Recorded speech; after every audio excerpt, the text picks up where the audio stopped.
இன்றைய தினம் கர்த்தராகிய இயேசு கிறிஸ்து உங்களுக்கு அருளிச் செய்த 1860 வருடத்தின் வேதாகம வசனம். புஸ்தகம் யோபு 3ஆம் அதிகாரம் 25ஆம் வசனம்.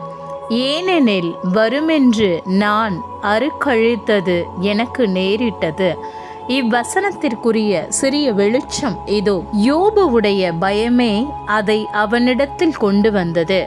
யோபுவின் புஸ்தகத்திலே இங்கே என்ன சொல்லுகிறது? யோபு பயந்தான். அவன் பயந்த அதே காரியம் நடந்தேறியது. அதை கொண்டு வந்தது என்ன? பயமே. அவனுடைய பயமே அதுவே அது நடக்கும்படி செய்தது. அவனுடைய விசுவாசம் அவனை அதனின்று காப்பாற்றி இருக்கலாம். ஆனால் அவனுடைய பயமே அதை அவனிடத்தில் கொண்டு வந்தது. அது நடந்துவிடுமோ என்று பயந்தான். அது நடந்தே தீர்ந்தது. அவன் அது நடக்காது என்று அறிந்திருந்தால் அது நடந்திருக்காது. புரிகிறதா? நீங்கள் எல்லாரும் சுகமடைய வேண்டும் என்பதுதான் அவருடைய சித்தமாக இருக்கிறது. நீ எல்லாவற்றிலும்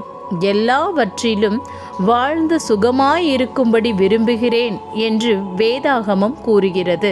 நீங்கள் ஆரோக்கியமாக இருக்க வேண்டுமென்றே அவர் விரும்புகிறார். நீங்கள் அவரை விசுவாசிப்பீர்களானால் அவர் உங்களுக்கு சுகத்தை கொடுப்பார். ஆமேன். ஹல்லேலூயா.